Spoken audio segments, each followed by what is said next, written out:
Our scriptures tell us that it is mandatory for every human being to perform 5 kinds of duties while they live their life here on this earth. These 5 duties are known as Panch Mahayagyas.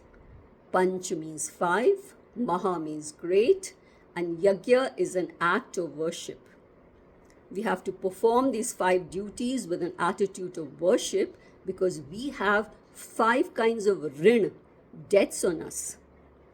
These 5 duties are Dev Yagya, Pitra Yagya, Rishi Yagya, Manushya Yagya, and Bhoot Yagya. The first is Dev Yagya. Dev Yagya means worship to God. We are indebted to Ishvara for having given us a human birth. The human being is the head and crown of this creation, the most evolved species.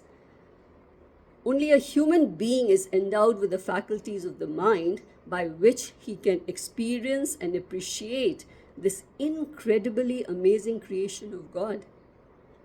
The birds and animals do not have that kind of a mind to appreciate it. Also, a human being alone can understand that God is not charging us anything to live on this earth. We are moving freely on Mother Earth. We get sunshine free of cost. We breathe in air free of cost. We experience this whole creation with its variety of flora and fauna, the blue sky, the sun, moon, stars, the mountains, rivers, ocean. All this we experience free of cost. Nature is free for us. Actually, the best things in life are free for all of us. So we are indebted to God, and there is no way we can ever repay God for all this. But we have to express our gratitude to Him by performing Dev Yagya, which is first living a righteous life, never ever harming or troubling anyone here, not even a blade of grass. And then we offer our prayers to God as a thanksgiving, not always asking for more and more, because Ishvara is going to give us what we deserve and not what we desire as per His very fair and just law of karma. So this is our first duty, which is Dev Yagya. The next is Pitra Yagya. Pitra means our family, our parents, grandparents, our forefathers, the entire lineage of this family. We are indebted to our family for giving us so much. We are what we are because of them. The values which we have, the traditions and culture which we follow was passed down from generations by our ancestors. And that is what we are following today, thanks to them. Our parents brought us in this world. They have taken so much care of us. They have spent sleepless nights for our health, education, always being there for us, never letting us down. There's so much they have done for us. So we are indebted to our parents and to our entire family. And there is no way we can repay them at all. But we can express our gratitude to them by performing Pitra Yagya. Pitra Yagya means that we have to first take care of our family with a reverential attitude of respect and love, always being there for them, especially in disease and old age, and not putting them in an old age home when it comes to our time to take care of them. Also, Pitra Yagya means that we must perform all the rituals for our ancestors as per our tradition and culture, again as a thanksgiving. And by performing this, we seek their blessings also. It's only with their blessings can we ever have material growth and spiritual growth. Their blessings are very important for our life. So that is performing the Pitra Yagya. Then the third is Rishi Yagya. Rishi Yagya is also known as Brahma Yagya. Ishvara gave Brahma Vidya, self-knowledge, to the minds of our rishis when they were in meditation and contemplation. Brahma Vidya is apurushaya. It is not given by any human being. It is not from a human intellect. This is God-given knowledge. God was the transmitter of this knowledge, and the rishis were the receiver of this knowledge, as it were. And our rishis have spent their entire lives, they dedicated their lives for the study of this knowledge and passing this knowledge to all the other human beings for their well-being and upliftment. Because only with Brahma Vidya can we get freedom from the bondage of ignorance about our own nature. And once we become free from this ignorance, only then can we experience absolute peace, security, and happiness. There is no other way of, the world can only give us temporary peace, security, and happiness. The absolute comes by knowing our nature, which is by the study of Brahma Vidya, which our rishis gave us, and the rishis got it directly from God. So there is no way we can repay our rishis for this knowledge which they have given us so selflessly.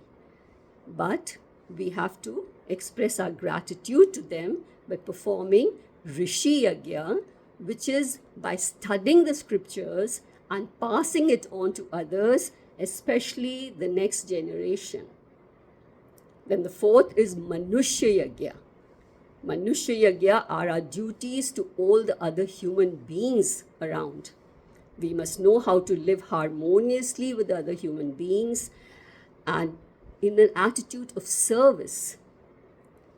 Because Manav Seva alone is Madhav Seva.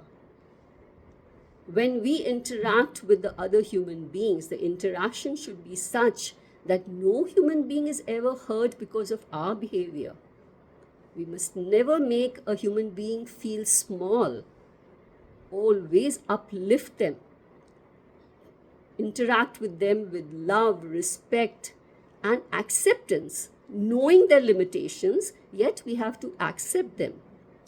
This kind of behavior is known as Manushya Yagya.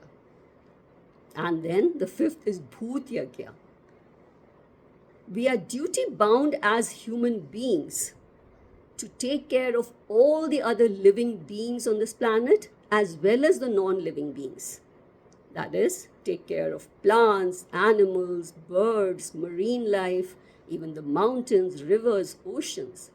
Because only the human being has the capacity to do it. This capacity has been given to us by God, and we are meant to take care of every other species over here on this earth. So we must never ever pollute the water bodies. We must not disturb the forests. We must not cage birds and animals, even the marine life.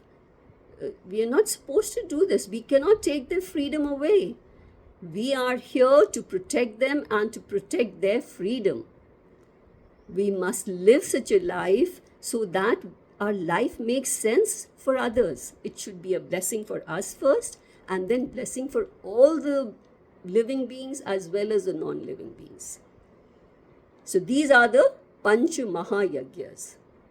And a human being who lives this kind of a life, performing the Panch Mahayagyas, Ishvara blesses him with the result of Gyan Yogyata. He makes that person Yogya to get the highest Jnana, which is Brahma Vidya. In this world, there are two kinds of knowledges. It's called Apara Vidya, the knowledge of the material world, and Paravidya, which is self-knowledge or Brahma Vidya. Our scriptures say, Dve Vidye Veditavye, Paracha, Aparacha. There are two kinds of knowledges you must get for total fulfillment and satisfaction of life. Otherwise, your life will not be fulfilled and satisfied if you get only one kind of knowledge. No, you need both the kinds of knowledges. Aparavidya is the knowledge of some field here in this world with which we take care of our material prosperity. And Paravidya is the spiritual knowledge, the knowledge of self as to who I am in reality. So with that, we become comfortable with our own selves brings spiritual prosperity. And a person who gets both para as well as apara vidya is the one who will actually be totally satisfied and fulfilled in life. So this Panchamaha Yajna prepares the human being for the Paravidya, because Paravidya needs a special kind of a mind, a purified and ready mind for this knowledge. Every mind is not ready for this knowledge. But a person who performs Panchamaha Yajna, the mind gets purified and he becomes eligible to study the Shastras and get this knowledge. Hence, Panch Maha Yajna are our duties here, and they will give us the final benefit of preparing a mind to get Brahma Vidya. Hari Om.